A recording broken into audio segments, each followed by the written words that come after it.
Shaping the Future, featuring the full spectrum of positive activities our students experience within the 9 school districts throughout the Antelope Valley. This is Issac Barcelona inviting you to watch our program every Wednesday at 6 and Saturdays at 6:30 p.m. right here on Channel 3 Adelphia. Tell your friends.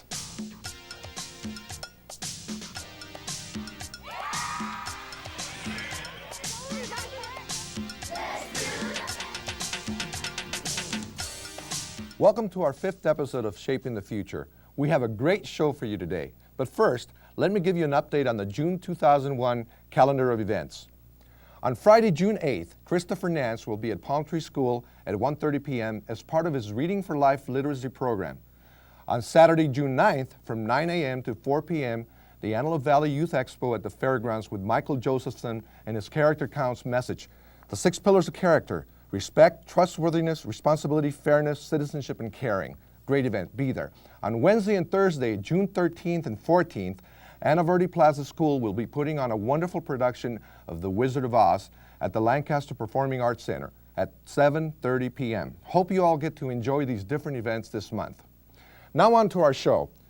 Today's first segment features our coverage of a very special event which took place on April 20th at the Antelope Valley College football field. Over 2,000 students from the different school districts participated in the 2nd annual Increase the Peace Day. It was an awesome sight and a very moving one. Let's watch.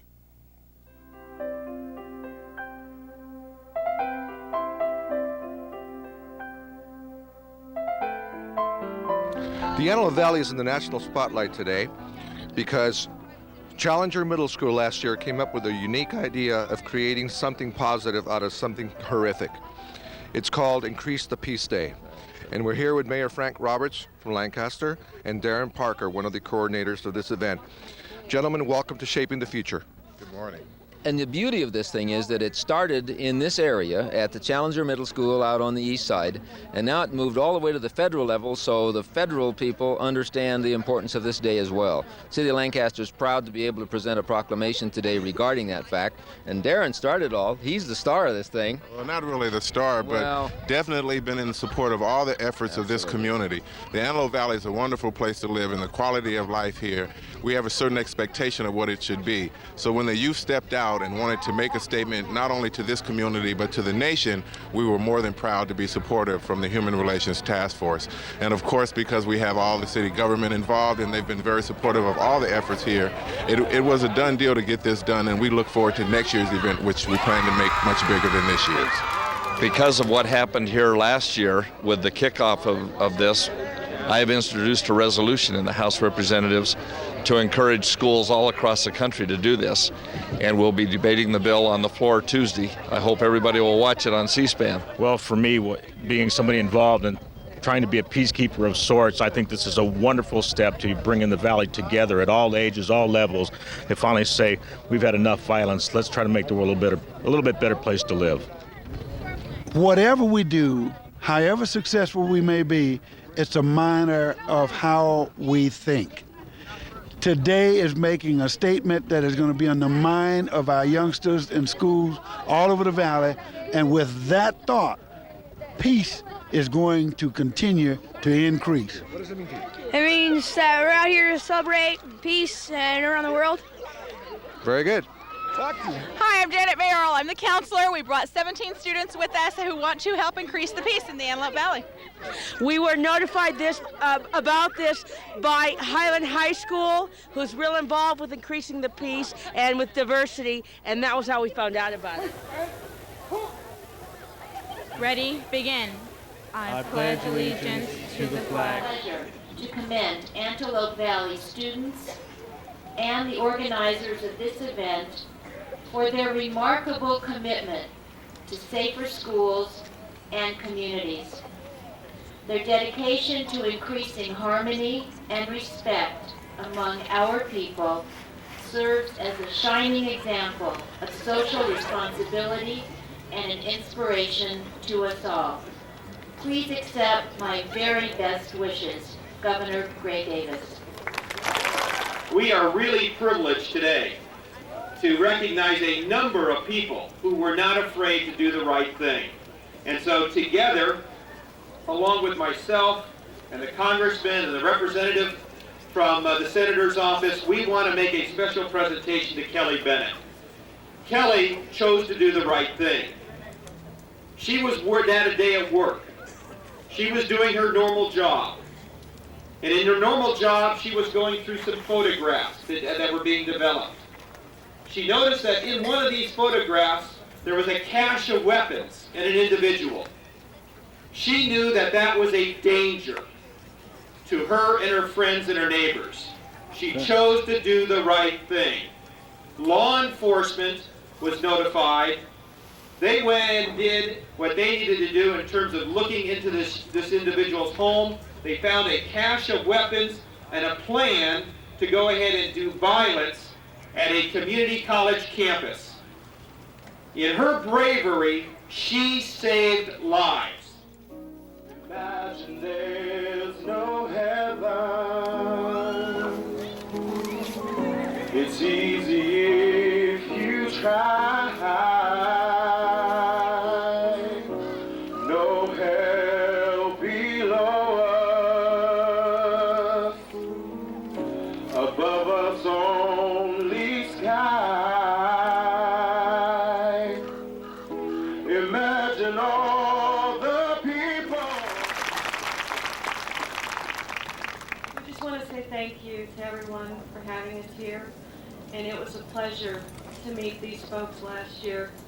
And it made me realize once again that Columbine was just not in Littleton, Colorado. That it affected everyone all over the world. After the reading of the names, I'd like for you to join me in a moment of silence. And the 11:21 comes from when the first shot rang out at Columbine. And the names are Cassie Bernal, Stephen Curnow, Corey DePuter, Kelly Fleming, Matt Hector, Danny Mauser, Danny Rohrbaugh, Dave Sanders, Rachel Scott, Isaiah Scholes, John Tomlin, Lauren Townsend, and Kyle Velasquez.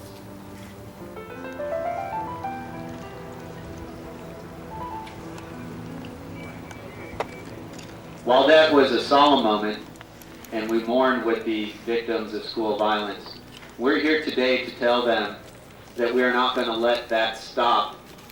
Well, we want that to stop, but we won't stop at mourning. We are going to take action. I'm about to tell you a story. The story is basically my life, and I'm not proud of having to tell you this story, because for 15 years of my life, I was a neo-Nazi skinhead. I was a white supremacist, is basically what I was. Go ahead, it's okay. Time out of your life, and you remember every day of your life that there are gangs out there every day trying to recruit one extra kid. There are racists every day out there trying to recruit that one extra kid a day. There are more of you good kids than there are the bad kids. I want you to start helping, basically go out there and help one elementary school kid every day as he grows. Become friends with him, mentor him, help him or her. What I'm asking you guys to do is this. Will you help prevent there ever being another me in this society?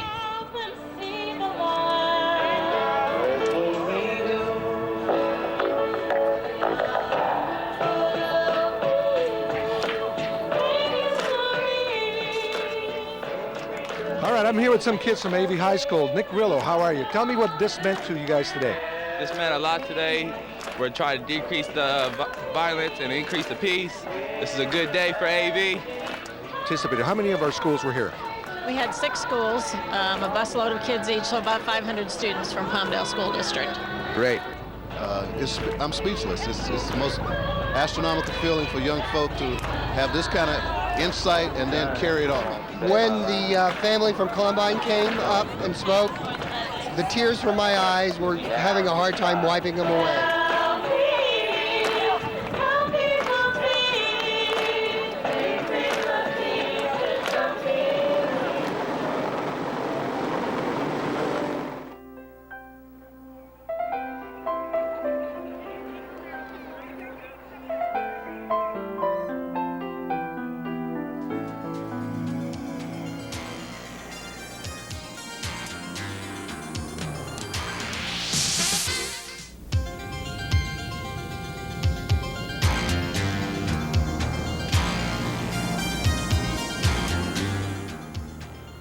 As I said, Increase the Peace was a very touching experience. We look forward to next year's event. Congratulations to Challenger Middle School in Lancaster and Principal Kevin Wasner for creating this event, which now has gained national attention. Next, we have Tamara School's Conflict Management and Resolution Program, which directly involves the students themselves. After that, we have the annual Say No to Drugs event at the hangar, sponsored by the Lancaster Jethawks for the students in our valley, followed by a clip on Mesa School's Pentathlon winners. You're going to like this.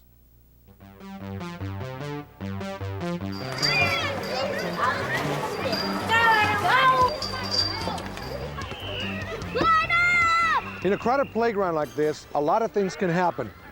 Here at Tamarisk, we have a very unique program that teaches children how to play together peacefully.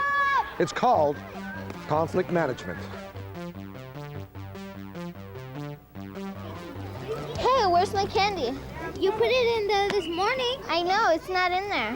I saw Amy by your backpack this morning in an SFA Miss Powell's class. Well, let's go talk to her. She better resist anything. Hey, I heard you were my backpack today during SFA. I didn't go with your backpack. Most schools, fights and conflicts are just common occurrences. What we're trying to do here at Tamarisk is to create a more peaceful school by training students as conflict managers. One of the things that we accomplish when we train students as conflict managers is we teach students to deal with anger in a more positive way. Hi. I'm a conflict manager. Do you guys need any help? Yes.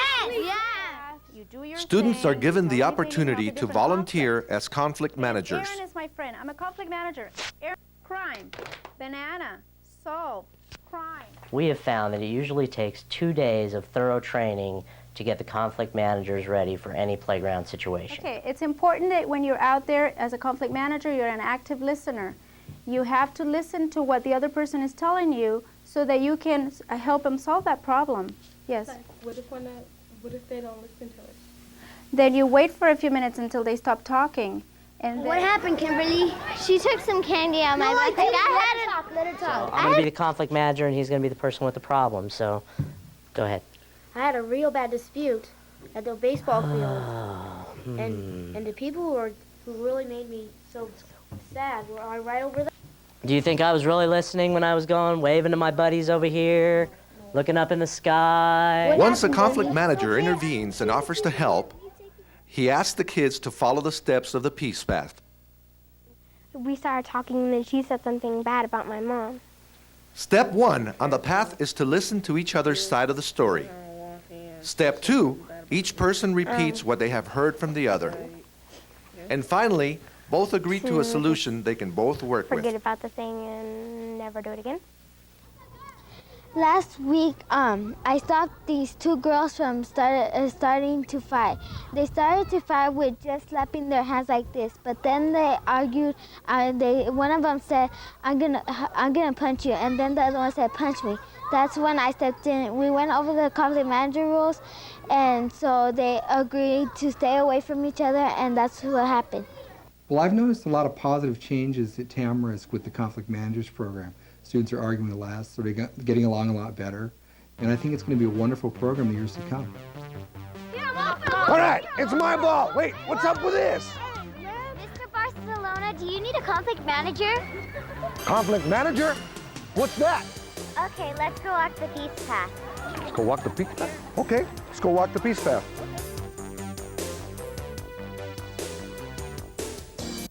Make KB fall down. Ready?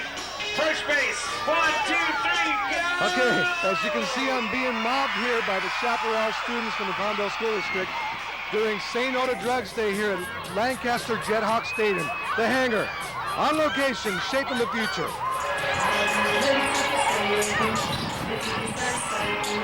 Well, today is our second annual Drug and Alcohol Awareness Program, and we've got about 2,000 fifth graders from throughout the Antelope Valley here, and we're going to have some players and coaches and members of CHP and Sheriff just share a few words on the importance of drug and alcohol awareness. Whoa.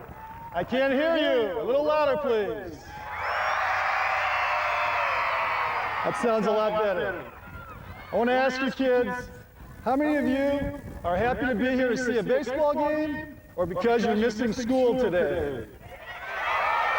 Let's hear it for the baseball game.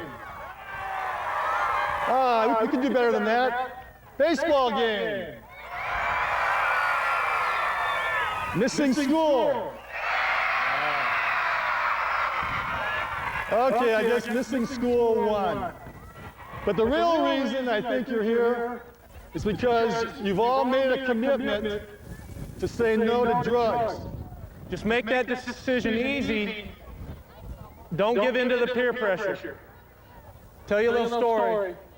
I've never done any drugs, and I know a lot of people back home tried to get me to do it.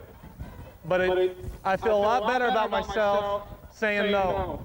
We come out here every night and we have to put up all the pressures that you guys deal with as far as drugs and alcohol and tobacco.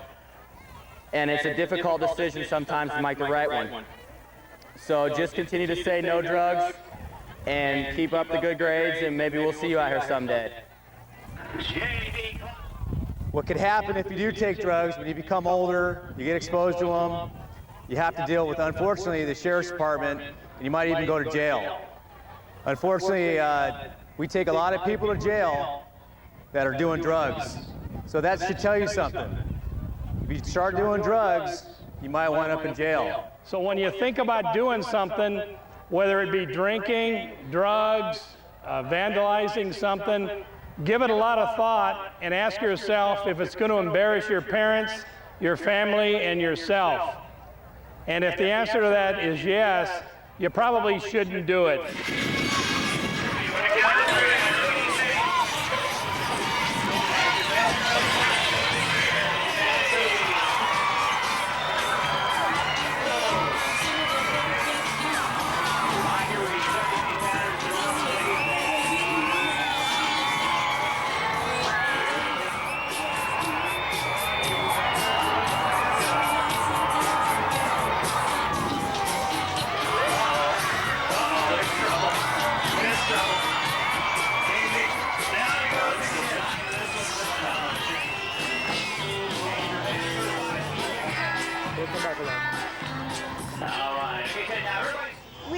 It's really fun, and all the people here are really nice, and I'm really glad our school brought us here. I'm from Cimarron. This is really fun.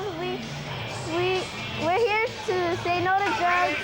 First base, 1, 2, 3, go! Say no to drugs!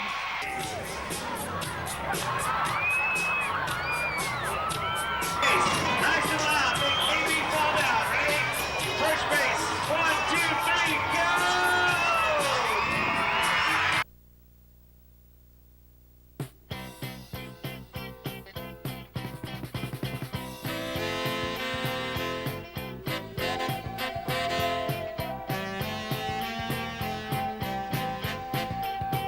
They study all year. From every Tuesday and Thursday. They study after school. They go to the library. They check out stuff. My daughter would check out stuff, bring it home, study it. Brother would drill her on it because he's already been doing this. And I'd take them to the academic pentathlon. They're so excited. They're so nervous. They'll practice all the way on the way. The whole feeling is just full of excitement. And I take them on campus and their eyes are big and they're scared. And as we start walking through the campus, trying to find the rooms they're going to be going to, busload after busload of kids are just spilling in through campus and saying, oh, these kids, how can I possibly have a chance of winning everything? And there's kids everywhere. And I try to calm them down and say, you'll be all right, and they do all right. It's awesome. So when you get down there and you see the question pop up, and like when you know it, and there's like a sign of relief in you. And when you don't know it, you got to be like, oh my God, what? And you got to look towards your teammates and see if they know it so they can help you out. One of the biggest challenges that the coaches have is you get a packet of information from the Orange County people about which topics are going to be covered, but it's very, very broad, and so you have to basically cover everything. And I believe that we did as well as we did because the kids were willing to work as hard as they worked. They were a real pleasure to work with. So when they announced my name, I was overjoyed, and I went up there practically tripping over everyone else, and I got my medal, and I was really happy for the rest of the night. Chris, can you tell us something of the role of Frederick Douglass in the anti-slavery movement? Okay, he was an escaped slave who later won his freedom, and he's an anti-slavery leader. Lindsay, is there anything you can add to that? He was an editor and a journalist who had his own newspaper, and he wrote a lot about the anti-slavery issue. That's outstanding, guys. Actually, this is a group medal. We won it first place in the super quiz, and we won first place.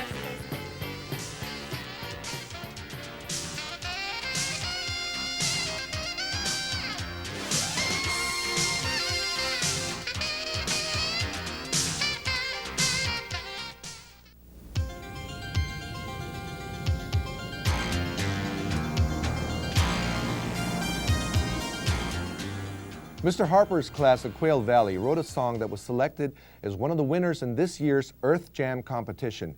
They were very excited about this, and we captured some of their exuberance in the following video. Check it out.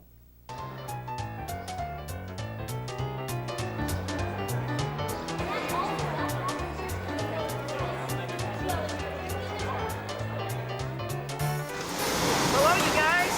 Hi. This is Quail Valley. Hi. Fourth grade. We've been waiting for you. Well, the largest children's environmental conference in Southern California.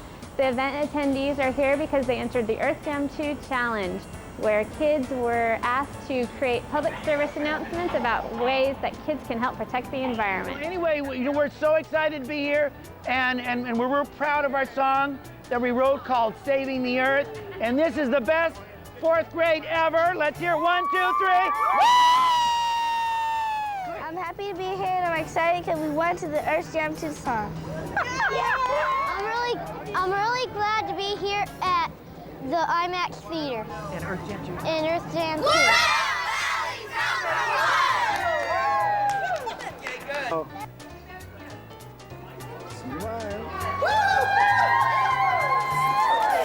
I'm glad my daughter got a chance to come here and be with her class and represent our school in Earth Jam 2.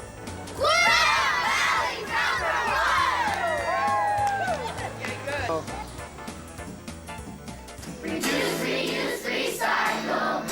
Let's do the best we can to take care of the earth and save our land. Recycle paper, even save what you can reuse. Use water wisely and share the news. Reduce, reuse, recycle. Every family needs a plan. To make less waste and save our land. Recycle paper, make a compost in your yard. If we all work together, saving the earth isn't hard. Pascal, our cameraman, just reminded me that Naomi, our graphics designer, is getting married. The best of luck to you, Naomi. Also, I'd like to wish good luck to the Palmdale Pony All-Stars under coach Paul Rush, Tim Freeman, and Randy Marcial. And a special congratulations to my son Ryan for making the team. I'm proud of you, son. And finally today, I would like to commend Yucca School in Palmdale for their Success for All program and all of the other wonderful things they are doing, and especially what their students are accomplishing. Thank you to teachers Dolores Dominguez and Rosina Talamantes for their letters to the Shaping the Future. Congratulations to them. Remember, we all play a part in shaping the future for success. See you next time.